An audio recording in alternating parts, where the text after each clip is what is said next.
नमस्कार मित्रों, आज भारत की महिला क्रिकेट टीम ने स्वर्ण पदक जीतकर एक बहुत ही बड़ा इतिहास रचा है।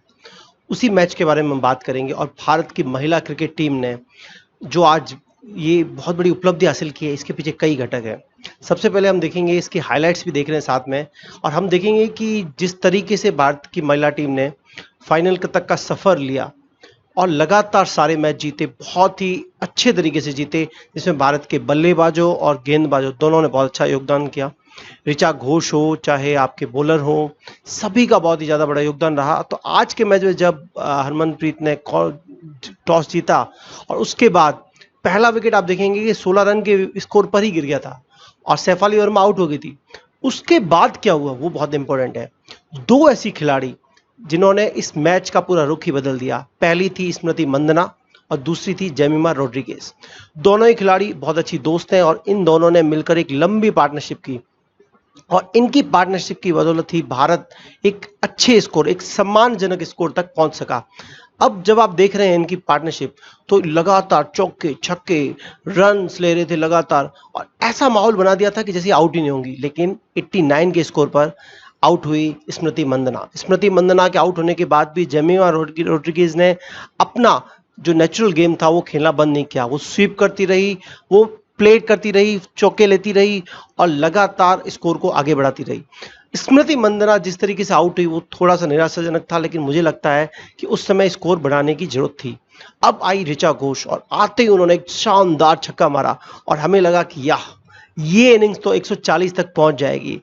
अनफॉर्चुनेटली वो ज़्यादा समय तक टिक नहीं पाई और बहुत ही जल्दी वो आउट हो गई। लेकिन जो इन्होंने छक्का मारा है ना, वो बहुत ही शानदार था। अब आप देख रहे हैं ऋचा घोष की जो डिसमिसल थी, इसमें आप देखते कितना बॉल टर्न हुआ। वो स्वीप करने गई थी और बॉल टर्न हो गई, राइट हैंड साइड पे गया।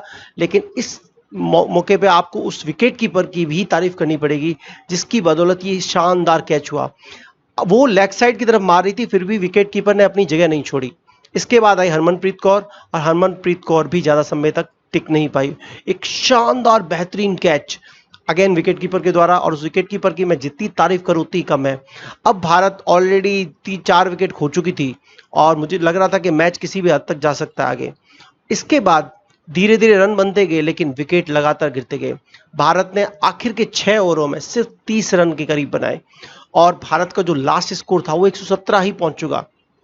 और इसमें जो सबसे बड़ा योगदान रहा वो रहा जेमिमा रोड्रिगेज का।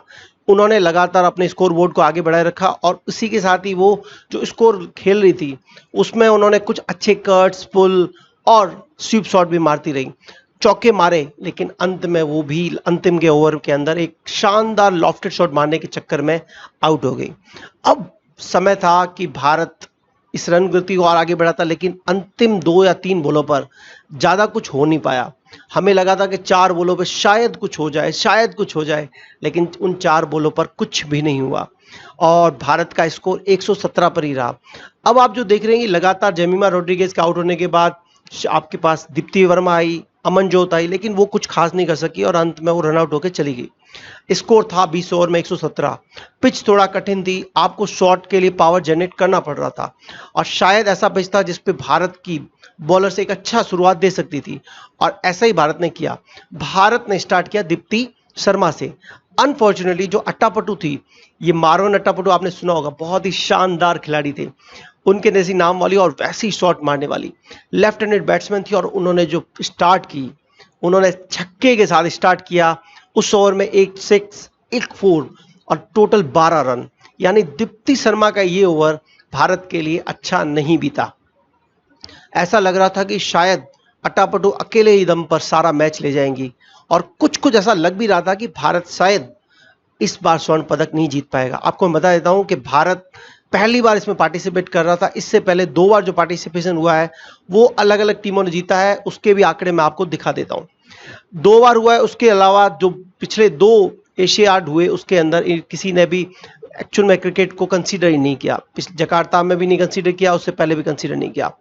अब जब विकेट गिर रहे थे तो आप देखेंगे कि भारत की एक अंडर 19 क्रिकेट वर्ल्ड कप से 2 बढ़िया खिलाड़ी मिले थे भारत को अभी, और उन्हीं में से एक तिप्ता साधु ने जो बंगाल से हैं, जी हाँ, बंगाल की टाइगर है।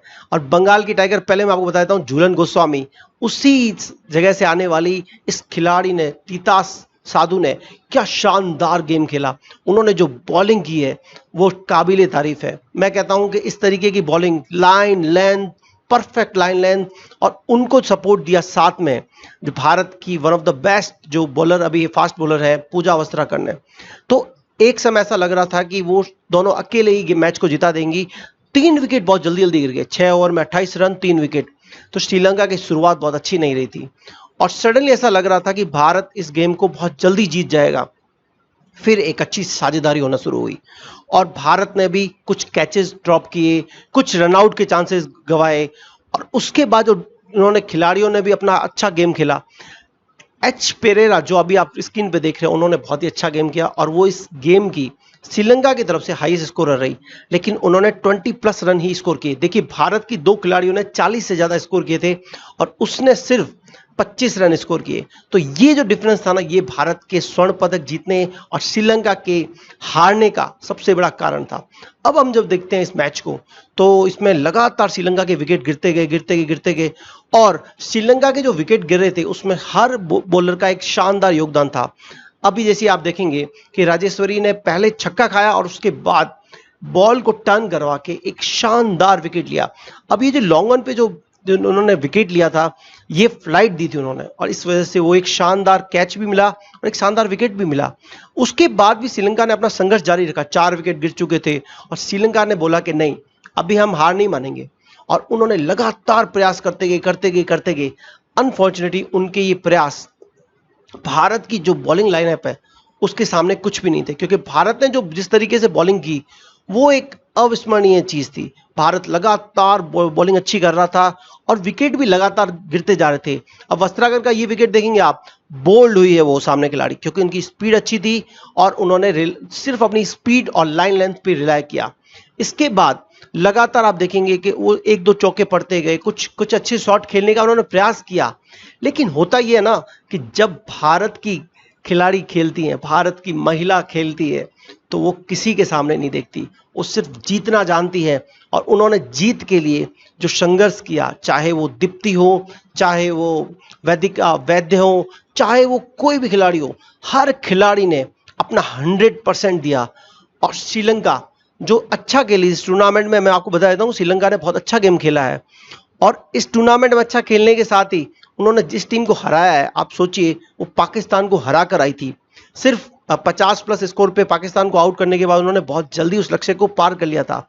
और उस टीम को इस तरीके से हराना, उस टीम को लगभग 21 रनों से हराना, ये भारत की महिला टीम को मेरा सलाम है, क्योंकि उन्होंने जिस तरीके से एक जीवटता का और एक मानवता का परिचय दिया, वो उसने लोगों का दिल छीन लिया। और लगातार जिस तरीके से विकेट गिरे हैं, वो भारत की एक जीत ही नहीं, भारत के लोगों की एक कामना बन के उभरी है कि अगला जो विश्व कप होगा उसमें भारत जीतेगी। और इस एशियाड के अंदर जब भारत की मेंस क्रिकेट टीम आएगी तो उनसे भी यही आशा होगी कि उसको फॉलो करेंगे। जी हाँ, उनसे भी हम यही आशा करेंगे कि वो भी इस टीम की तरह एक अच्छा स्वर्ण पदक जीते। और ये भारत का दूसरा स्वर्ण पदक है, पहला हमने जीता था निशानेबाजी में और जीता है इसमें। जय हिंद, जय भारत, वंदे मातरम।